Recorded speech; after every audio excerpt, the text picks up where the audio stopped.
Voice of Vietnam. This is the Voice of Vietnam, broadcasting from Hanoi, capital of the Socialist Republic of Vietnam.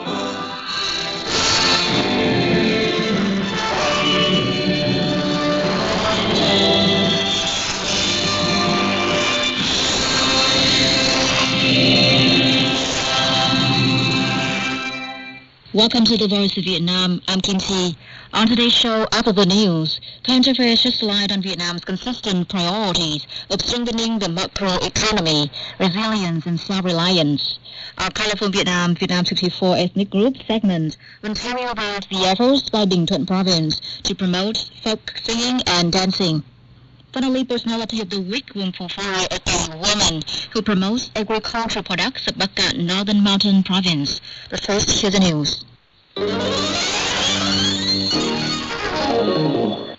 In the headlines, Foreign Minister Bùi Thanh Sơn attends the funeral of Queen Elizabeth. Vietnam's economy recovers well despite global economic uncertainties, according to the World Bank, and ASEAN values RCEP's role in post-COVID recovery. Now for the news in detail. National Assembly Chairman Vương Đình Huệ stressed the importance of maintaining macroeconomic stability to strengthen the resilience of the economy as he delivered his closing speech at the 2022 Socio-Economic Forum in Hanoi on Sunday. Stock, financial, monetary, real estate, goods and service markets are the lifeblood of the economy, Mr. Huệ said, adding that it's essential to continue to improve institutions, free up resources, and open up all kinds of markets. Themed Reinforcing Macroeconomic Foundation, Promoting Sustainable Recovery and Development, the forum brought together 450 delegates, including scientists, diplomats, and business people. Participants agreed that the world continues to face challenges from the COVID-19 pandemic. Recent conflicts between countries are worsening the problems caused by disrupted supply chains, energy and food price hikes, and stagflation. The Ministry of Planning and Investment has made a cautious prediction that Vietnam will likely achieve a growth rate of over 7% and keep inflation below 4% this year. Foreign Minister Bùi Thanh Sơn attended the funeral of Queen Elizabeth in London on Monday, according to the Foreign Ministry. Among the 2,000 attendees are 500 world leaders, including U.S. President Joe Biden, Emperor Naruhito of Japan, and Chinese Vice President Wang Qishan. Queen Elizabeth died peacefully on September the 8th at her Scottish summer home. Vietnam's economic recovery continues despite heightened economic uncertainties and weakening economic growth in main trade partners. According to the September edition of the World Bank's monthly Vietnam macro monitoring, industrial production continued to expand with its index increasing by 15.6%. Retail sales increased by more than 50% in August. The most dynamic subsectors included electronics and transport equipment. Travel also soared, approaching its pre-pandemic level. Sales of goods maintained a strong growth of nearly 32% year-on-year. FDI disbursement continued apace in August, up nearly 14% year-on-year, marking a 9-month rising trend. Meanwhile, CPI inflation moderated from 3.1% year-on-year in July to 2.9% in August, thanks to softening fuel prices. Diversified Group Genelec Simco is set to build a $800 million auto manufacturing and assembling plant in the northern province of Thái Bình that could begin operation in 2024. The company is working with its European partner to study the plan, which is set to cover 50 hectares. Genelec Simco is still considering which auto brand to manufacture and assemble, with the possibility that it could manufacture for several different brands. Genelec Simco, established in 1993, has interests in property, industry, energy, services, and finance. 9 Vietnamese noodle dishes made it onto a list of 100 most popular noodle dishes compiled by international food guide site Taste Atlas. 3 of the 9 noodle dishes are from northern Vietnam, 4 from the south, and 2 from the central. They include pho, Quang-style noodles, and bun mắm or fermented fish noodle soup. The Taste Atlas list featured many of Asia's famous dishes, including Japan's cup noodles, yen tofu in Thailand, budae jjigae in South Korea, and Hokkien mee in Singapore.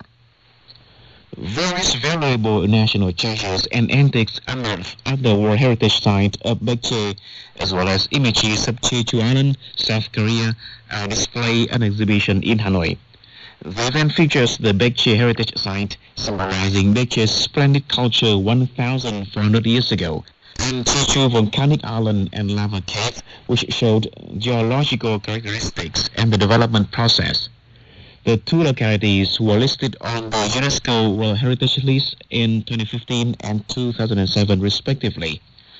The exhibition will run until October the 16th at the museum and will also feature lantern making, culinary experience and film screenings. 14 books and book series were declared winners of the 2022 Good Book Awards at the ceremony in Ho Chi Minh City on Sunday.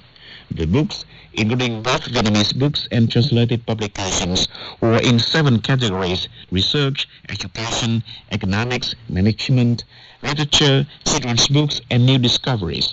The 11th edition of the awards was organized by the Institute for Research of Education Development, the Open Issue Initiative, and the Book Reading Encouragement Project. Translator Khánh Nguyên won a prize in the literature category for his translation of A Glimpse of Me Shining in the Human World by Vietnamese-American author Ocean Vuong. The biggest challenge in translation is preserving the literary style of a great author. Successfully translating wordplay into Vietnamese is its own reward. Vietnam, despite losing 2-3 against Indonesia in the last match of Group F on Sunday, won a slot in the 2023 AFC Under-20 Asian Cup Finals as one of the best second-place teams. The Vietnamese squad earned 6 points and a goal difference of 7. 5 other teams have so far secured their spots in the 2023 tournament: Uzbekistan, Japan, South Korea, Indonesia, and Iran. The 2023 Under-20 Asian Cup is slated to take place in Uzbekistan in March next year.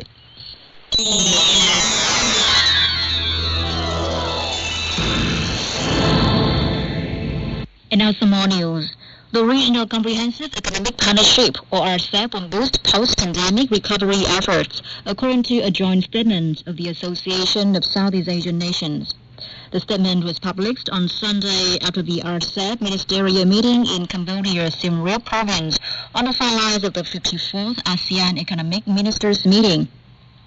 According to the statement, the ministerial meeting welcomed the entry into force of RCEP on January the 1st, 2022, and expected the agreement to be ratified by all participating member countries and ultimately enhance the regional economic integration.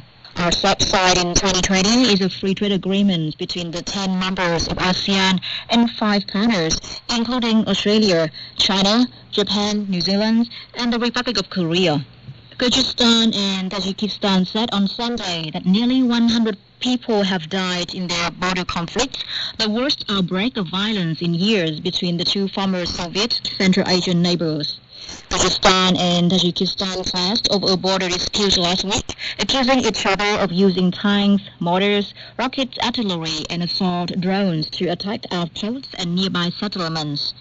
Kyrgyzstan said on Sunday that 59 people have died in the southern border region of Betken. The country's emergency situations minister added that 4 Kyrgyz soldiers were reported missing. Tajikistan on Sunday reported that 35 people had been killed. It has not reported any mass evacuations. Kyrgyzstan and Tajikistan agreed to a ceasefire last Friday, which has largely held up despite several alleged incidents of shelling. Russian President Vladimir Putin spoke by telephone to his Kyrgyz and Tajik counterparts on Sunday, urging the two sides to prevent further escalation and to take measures to resolve the situation as soon as possible, offering assistance, his office said in a statement. Iran's foreign ministry said on Sunday that Tehran is ready for a prisoner exchange with the U.S. Ministry spokesman Nasser Kanaani told reporters that agreements have been worked out, and now it is the decision of America whether this deal is implemented or not. Kanaani did not give details of the prisoner exchange agreements he referred to. He said that both Iran and the U.S. have claimed that a prisoner exchange deal is not directly tied to the revival of the 2015 nuclear accords, which was signed between Iran and world powers in 2015. Tehran has sought the release of over a dozen of Iranians being held in the U.S. Meanwhile, U.S. Secretary of State Antony Blinken said the U.S. is determined to secure the freedom of all Americans currently detained by Iran. In a recap of the headlines, Foreign Minister Bùi Thanh Sơn attends the funeral of Queen Elizabeth. Vietnam's economy recovers well despite global economic uncertainties, according to the World Bank, and ASEAN values assets role in post-COVID recovery. And that's the news on VOA.